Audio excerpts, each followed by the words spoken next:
Now, KVAL Sports from the Three Rivers Casino Sports Desk. After finalizing the dates of the upcoming season, the Big Ten announced the full 2024 Oregon football schedule today. The Ducks will kick off their Big Ten slate against former Pac-12 foe UCLA on September 28th before hosting Michigan State in their Big Ten home opener on October 5th. The Ducks will make road trips to Purdue, Michigan, and Wisconsin next year and host Ohio State, Illinois, Maryland, and rival Washington to cap the regular season. No Oregon State on Oregon's schedule next season, so we don't know the next time we'll get to see the Ducks and Beavs compete. But speaking of the Beavers, Oregon State Athletics is no stranger to having alumni return in coaching positions. Just look at Jonathan Smith in football or Mitch Canham in baseball. Aleah Goodman had those same dreams in basketball. And now, less than 3 years after her final game in a Beaver uniform, she's made her return in a coaching role. Here's Hayden Herrera.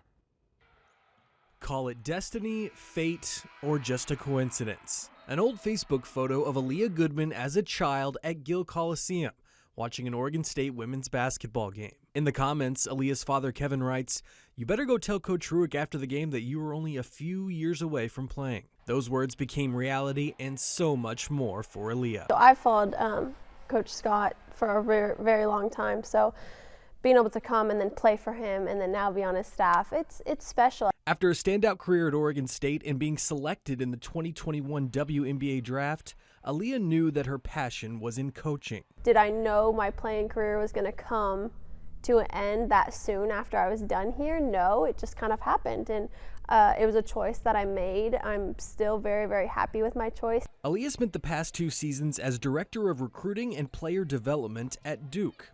Last November, Goodman got to face off against her alma mater when OSU played Duke in the PK Legacy in Portland. After the season, Aleah learned about a job opening for an assistant coach on Oregon State's staff.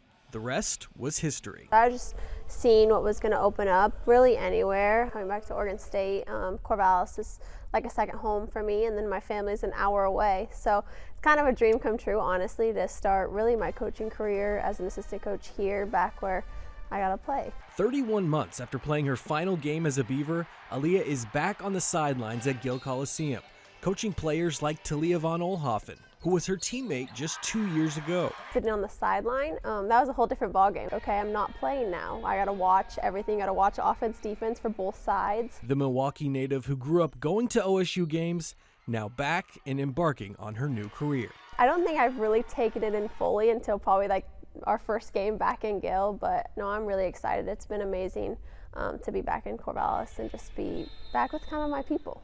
Reporting in Corvallis, I'm Hayden Herrera. Aleah and the Beavers held an exhibition this past Sunday. The season begins on Monday night when Oregon State hosts Arkansas Pine Bluff at 5:30 p.m. It's crazy to think the basketball season is already here on Monday. It is here, and it's good to see Aleah back in Corvallis. She belongs in Corvallis. You probably covered her when she was playing. I've covered pretty much her whole career. I interviewed her many times when she, wasn't all coachy. Although she was always kind of a coach on the court, I think. She's a good leader, is what you're saying. It translates really well, yes, I think. good coach. We'll be right back.